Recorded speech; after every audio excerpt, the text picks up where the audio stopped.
Hi, I'm Miranda. I'm a trans woman and a poet. Today is March 12th, 2025, and I would like to read you an original poem.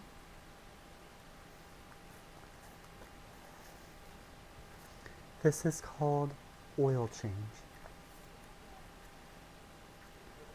Oil filters into fingertips and under my nails, stains my calluses, clothes, driveway.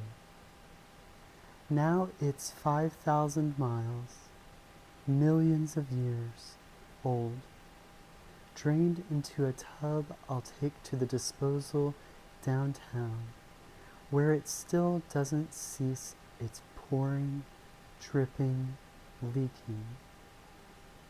It follows me like the scent of a drugstore cologne.